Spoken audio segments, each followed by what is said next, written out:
What's going on, everybody? This is ODC, that's me. Sorry, I'm like half chewing something. This is ODC, that's me, and I'm back with another action figure review. This is my DC Collectibles Red Hood in the Outlaws series Red Hood figure. This is the long-awaited Red Hood figure from DC Collectibles. Yeah, so I'm going to be spending a bit of time talking about Jason Todd.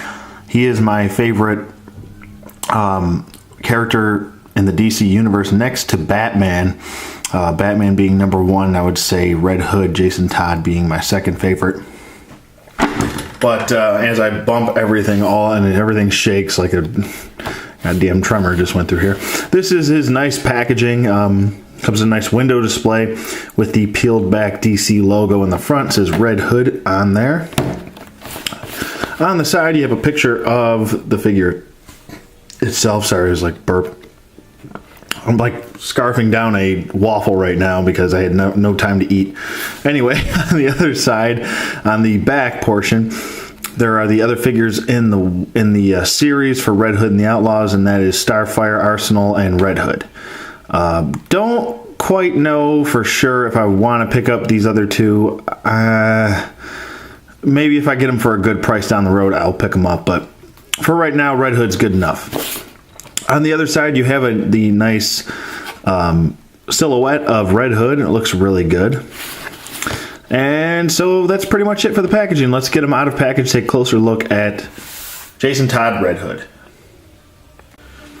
Okay, and we're back with Red Hood out of packaging. And I gotta say, there's a couple of points where I'm a little disappointed. The overall decision to give us this version of Red Hood really makes me question DC Collectibles. I have been reading Red Hood since the character was formed, and I mean, out of all the versions, especially even from the new 52, to give us of Red Hood, why it baffles me that you would decide to go with this version. I understand this was one of our first issues of Red Hood and the Outlaws, and the look for him to kind of explain his armor. But it's just, I don't know. It just baffles me that you would decide to go with this. It just looks awkward. It doesn't look dynamic. It doesn't look cute. It doesn't. I don't know. It just looks ridiculous, I think. I don't know. Just a big letdown. The other letdown are the guns. The guns are paper thin, almost, and there's not even a gun hole on there, sculpted. I mean, from the side they look good. From the side here, they look good, but from the front, it looks like a mallet flattened it, and there's no gun hole. It just looks really awkward. I don't know. Kind of like he's got fake guns. But they do fit in his holsters, and his holsters do have straps on them too, so you can strap them down. But unfortunately, you can't clip them in. The holster tab, it doesn't want to. I don't know. It doesn't want to tab in. I don't know. It's really weird. Some of the design issues that they decided to go with here. Can't they just give us a traditional Red Hood? I don't understand what the problem is. I mean, nobody. First of all, nobody at Mattel could give us the proper Red Hood, and now DC Collectibles can't give us the one that we want. I don't understand. I shouldn't have to modify my figure to get the proper look for the figure. I just don't understand why they would choose this. But that's my little rant, and it's out of the way now. These gauntlets and the guns, they gotta go. They need to get the hell out of Dodge. So anyway, everything else pretty much on him is fine. He's a little stiff in his joints just because he's brand new and I pulled him out of package, but he looks pretty good. I mean, everything else is pretty much accurate to what you really want in a new 52 Red Hood. I can't wait for the Arkham Knight series to come out. That would be pretty cool, where he actually has a Red Hood on.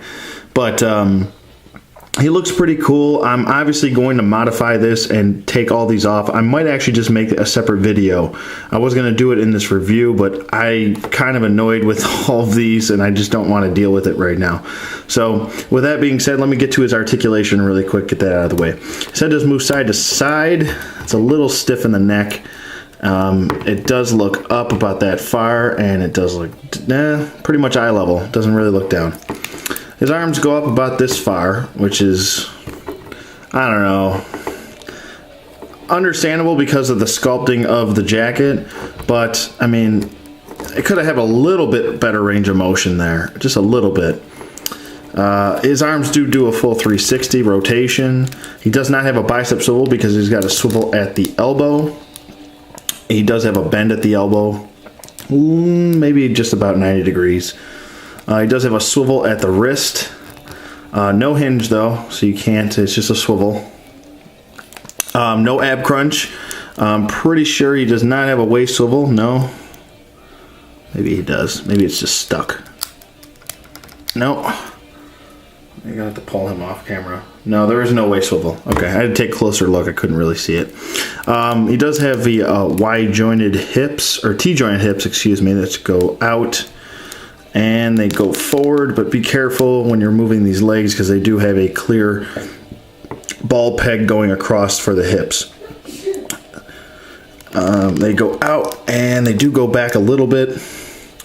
And a single bend at the knee and an ankle hinge. So no ankle pivot or anything like that. He's really meant to be a statue. That's what he's supposed to be. But the guns also fit in his holster right there, just like so. But the straps do not tab in. That is just very odd to me. I don't know why you would even bother with the strap then if you're not going to have it plug in. It doesn't really make too much sense.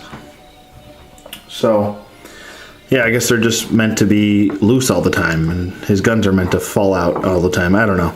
But eventually I'm going to cut all these off, and I'm just going to pretty much do that in a separate video, show you guys how to properly make your Red Hood look the way you want him to, I guess as close as you can. But yeah, so I mean, there is a lot of nice sculpting on here. I'll get a close-up of his face here. He has the lips. The reason why, if you're wondering why he has the lips on the helmet actually that he wears, that's just the style for the new 52. They changed that, so now he has lips on his since the new 52 kicked in.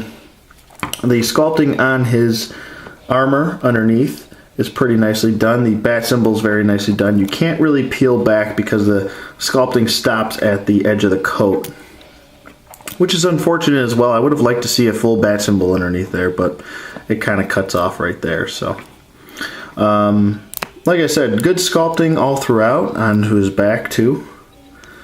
Nice sculpting for the holsters over here. I do like the pants and everything. He's got some armor going on his boots there. And he does have one peg hole at the bottom of his foot right there. So, like I said, this is not the version of Red Hood that I wanted. I just wanted a traditional, regular, New 52 Red Hood.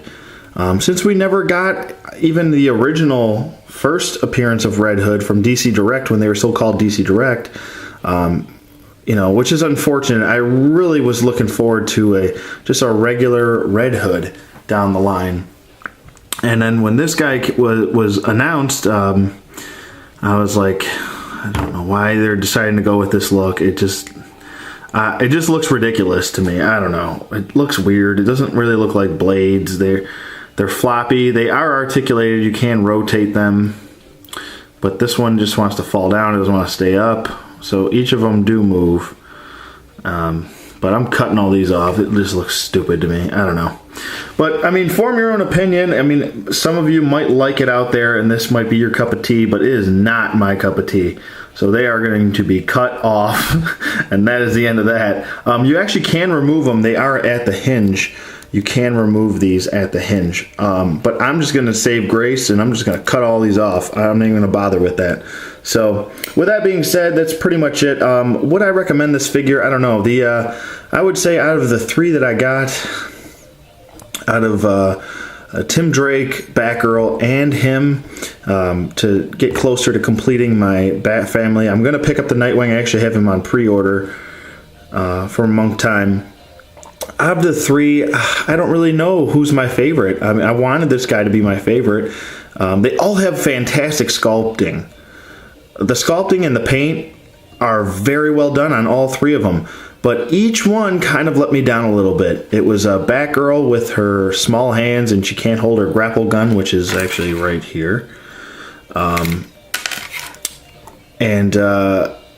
leg movement going forward is very limited, which is a little unfortunate. This guy with his overall look on his, I don't know why they would choose this look for him. It's really just a big letdown for me. And I'm a big Jason Todd fan, so... And then Tim Drake with being way out of scale. I mean, I like all of them. Don't get me wrong. I do like them, and I'm glad to have them in my collection. But they should have just, I don't know, thought about what they were putting out before they put these out. But like I said, not my cup of tea, but it might be your cup of tea. So let me know what you guys think in the comments below. Thank you for watching, as always. And this is my review of the DC Collectibles New 52 Red Hood from Red Hood and the Outlaws series. So, like I said, let me know what you guys think in the comments below. Thank you for watching as always, and I will see you guys on the flip side.